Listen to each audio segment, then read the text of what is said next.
diagnosed with ADHD, but studies show they may not have the disorder. As the I-Team's Lisa Zigman reports tonight, research shows certain foods make some kids appear to have the condition when in fact they do not.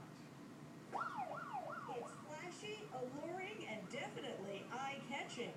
Red is the color you wear if you want to get noticed. It is also a color that can make our food more appealing, and it can be found in some of the most unlikely products.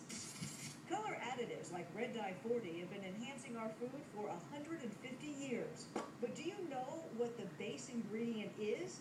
Petroleum, which is why the safety of food dyes has been debated for nearly 80 years. Some research shows red dye could have a connection to hyperactivity. He's a sweet boy who's gentle. Laura Kitchen doesn't need any research. She's seen its effects in her 6-year-old son, Thomas. She was non-stop bouncing around, like uncontrollably, just wouldn't sit, wouldn't listen, wouldn't even focus on anything. She was worried that her son may have ADHD and took him to neuropsychologist Dr. Michael Wolf, who treats children with hyperactivity disorders. Dr. Wolf recommended eliminating Red Dye 40 from Thomas's diet. Some of our first responses here are to look at general health. One of them is to reduce artificial food dyes, which is a very common recommendation. Laura noticed results right away. As proof, she allowed Thomas to eat some food with red dye so we could witness the change. This is Thomas before, calmly playing with his sister.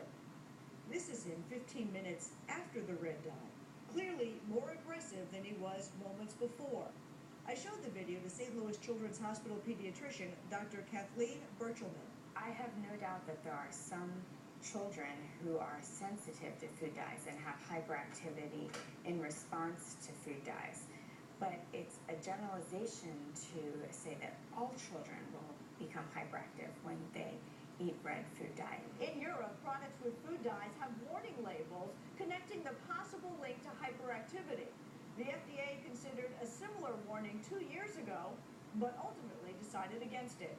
When I asked why, I was sent a statement saying the FDA continues to be engaged in the scientific and regulatory review of color additives in food and their potential impact on various populations, including children.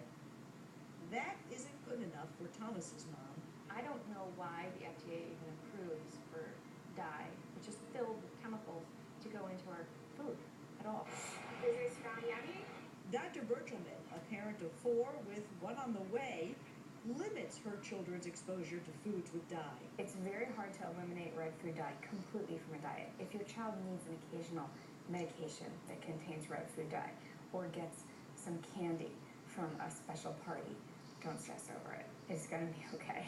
Foods that contain a petroleum-based ingredient might not sound appealing, but it can look tasty. And for those who eat with their eyes, that might be all that matters. Lisa Zigman, News Channel 5, IT. And because this is a hot-button topic, on our website we've included links to the latest studies and the FDA website that goes into more detail about its position on dyes.